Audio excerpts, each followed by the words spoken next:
आप सभी को आपके अपने YouTube channel sociology with Sangeeta में मैं संगीता स्वागत करती हूँ तथा आप सभी को भाई दूतिया की हार्दिक बधाई। इस चैनल में अभी हम लोग यूपी पीजीटी के जो सिलेबस है उसे टॉपिक वाइज मैं कवर करवा रही हूँ। तो उसी के अंतर्गत आज जो हम लोग पढ़ेंगे वो है समाजशास्त्रीय सिद्धांतों की अद्यतन प्रवृत्तियों के संदर्भ में देखेंगे। और ये जितने भी सिद्धांत है ये क्या है, सोशियोलॉजी के बेसिक नॉलेज आपको देते हैं और ये यूपी पीजीटी के सिलेबस में भी पूछा गया है। इसके अंतर्गत आपको प्रकार्यवाद पढ़ना होगा, संरचनात्मक प्रकार्यवाद पढ़ना होगा, अंतःक्रियात्मक प्रकार्यवाद पढ़ना होगा। तो इस प्रकार से बहुत सारे नए नए जो थ्योरी है, नए नए कॉन्सेप्ट है वो सिलेबस में ऐड किए गए हैं। और ये हमारे लिए पढ़ना इसलिए भी जरूरी हो जाता है, जब आप सोशियोलॉजी का सिलेबस देखिएगा चाहे वो किसी भी कम्पिटिटिव एग्जाम के लिए, तो जब तक हम लोगों को बेसिक नॉलेज नहीं पता चलेगी, ये जो शब्दावली है उनका अर्थ नहीं पता चलेगा, तो हम लोग को समाजशास्त्र विषय को समझने में थोड़ी मुश्किल हो सकती है। तो चलिए क्लास को लेट ना करते हुए हम लोग स्टार्ट करते हैं। अगर आपको क्लास हेल्पफुल लगे तो प्लीज़ इसे अपने दोस्तों तक शेयर कीजिए, क्लास को लाइक कीजिए और अगर आपको कोई भी डाउट्स है या अभी आप मुझसे बात करना चाहते हैं तो प्लीज़ कमेंट करें। तो देखिए आज जो हम लोग पढ़ेंगे समाजशास्त्रीय सिद्धांतों की अद्यतन प्रवृत्तियों के अंतर्गत हम लोग आज पढ़ेंगे प्रकार्यवाद के संदर्भ में। प्रकारवाद के बारे में मैं आप लोगों को पहले भी बता चुकी हूँ कि प्रकार्यवाद क्या है, लेकिन आज मैं फिर से एक बार आप लोगों को बता रही हूँ, जिससे क्या होगा आप लोग का भी रिवीजन हो जाएगा और ये कॉन्सेप्ट को आप लोग को समझने में भी अच्छा हो जाएगा। तो प्रकार्य का अर्थ होता है संपूर्ण की को इकाइयों द्वारा दिया गया योगदान। संपूर्ण कौन सा हो जाएगा, मान लीजिए हम लोग कहाँ रह रहे हैं, हम लोग समाज के अंतर्गत रह रहे हैं, तो समाज के को दिए जाने वाला इकाइयों का योगदान। संपूर्ण की बात कर रहे थे, संपूर्ण क्या हो जाएगा, समाज हो जाएगा। ठीक है, इसको जो इकाइयां योगदान दे रही हैं, इकाइयां उसकी कौन कौन सी हो जाएंगी, तो उसका हो जाएगा आपका विवाह हो जाएगा, आपका राजनीति हो जाएगा, आपका नातेदारी हो जाएगा। इस प्रकार से जितने संगठन हो जाएंगे, परिवार हो जाएंगे, धर्म हो जाएगा, तो ये सभी चीजें क्या करिए, ये सब क्या है, ये सब इकाइयां हैं। इन सभी को हम लोग इकाइयां बोलेंगे। ठीक है, और इसका हम लोग क्या करेंगे, जो प्रकारवाद होते हैं इनका डिटेल्स में अध्ययन नहीं करते हैं।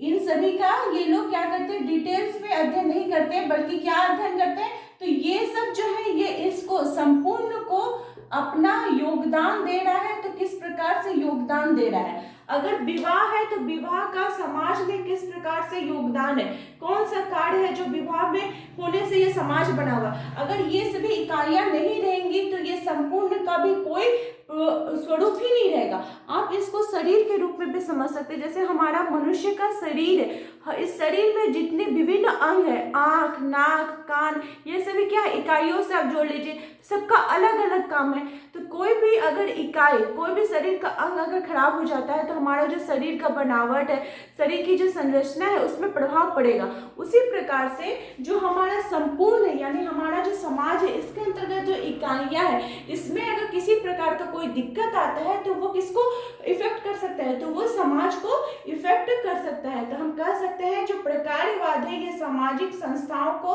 उनके कार्यों का मतलब ये सभी जो संस्थान है, ये सभी जो इकाइयां हैं, ये जो योगदान दे रही है, कौन सा योगदान दे रही है, इसके परिप्रेक्ष्य को समझने के लिए जो अध्ययन किया जाता है उसी को क्या कहा जाता है, प्रकार्यवाद कहा जाता है। जैसे देखिए इसी के संदर्भ में मेलिनोवस्की जी बताते हैं। मेलिनोवस्की जी बहुत ही इंपॉर्टेंट है, इन्होंने इसका अध्ययन किया। तो उन्होंने किसके स्वरूप के रूप में अध्ययन किया, तो वे अध्ययन करते हैं व्यक्तिवादिता के रूप में। किसके रूप में, तो व्यक्तिवादिता के रूप में।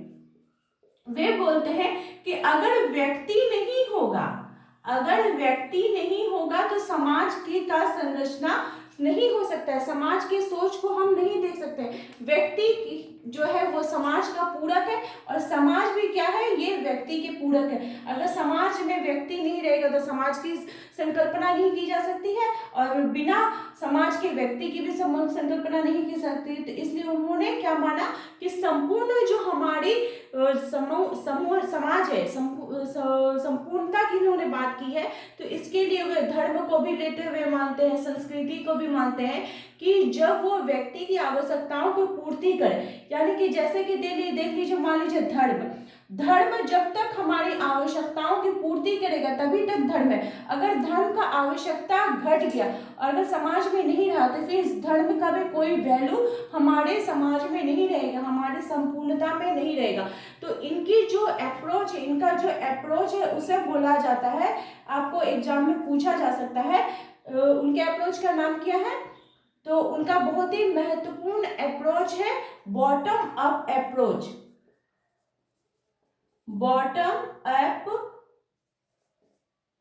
अप्रोच मतलब कि इकाइयां हैं, इकाइयां जाके कहाँ बनी है? बॉटम हो गया, ये कहाँ जाके इसको संपूर्ण कर रही है? तो समाज को संपूर्ण कर रही है। हर इकाइयों का विवाह कौन सा योगदान दे रहा है समाज में, राजनीति समाज के अंतर्गत कौन सा योगदान दे रही है, नातेदारी क्या योगदान दे रही है, परिवार क्या योगदान दे रहे हैं, सबका अलग अलग काम है। सबका कोई एक दूसरे के मतलब उनका जो काम है नहीं मिल रहा है, लेकिन वो किसको अपना योगदान दे रहे हैं? तो वो समाज को योगदान दे रहे हैं। तो इसी का जो अध्ययन होता है, ये जो अप्रोच है, इसे कहा जाता है बॉटम अप अप्रोच। पर उन्होंने कार्य किया और उन्हें बताया कि ये समाज के घटकों के नजरियों से समाज को समझने का कोशिश करता है। ये सभी जो इकाइयां है ये क्या है? समाज के घटक है, और इनके कार्य को समझने का जो कार्य होता है, जो वाद होता है, उसे ही क्या कहा जाता है? प्रकार्यवाद कहा जाता है। अब हम लोग देखते हैं कि प्रमुख प्रकार्यवादी कौन कौन से हैं। तो अगर आपको प्रकार्यवादी के बारे में बोला जाए और यहाँ पे अगर आपको क्वेश्चन पूछा जाए कि प्रकार्यवाद का जनक किसे कहा जाता है, तो बताइए आप लोग कि प्रकार्यवाद का जनक किसे कहा जाता है? इमानुएल दुर्खैम जी को। दुर्खैम जी को प्रकार्यवाद का जनक कहा जाता है। इसके उन्होंने अपना जब अध्ययन किया तो उन्होंने बताया कि समाज की आवश्यकताओं की पूर्ति जिन गतिविधियों के द्वारा होती है उसको ही क्या कहा जाता है? प्रकार्य कहा जाता है। समाज की आवश्यकता, समाज के अंदर जो विभिन्न इकाइयां हैं, विभिन्न घटक हैं, वो क्या कर रहे हैं? इस समाज की जो आवश्यकता उसकी पूर्ति कर रहा है। ठीक है, तो उसी को क्या कहा जाएगा? प्रकार्यवाद कहा जाएगा। अगर आपको क्वेश्चन पूछते हैं कि प्रकार्यवाद का जनक कौन है, तो आप क्या लिखिएगा? दुर्खैम को लिखिएगा। बहुत ही इंपॉर्टेंट है, इसको भी आप लोग याद रखिएगा। और अगर आपसे पूछा जाए कि प्रकार्यवाद के बारे में और कौन कौन से समाजशास्त्री ने बताया था, तो पार्सन्स महोदय जी ने बताया था, मर्टन महोदय जी ने बताए थे।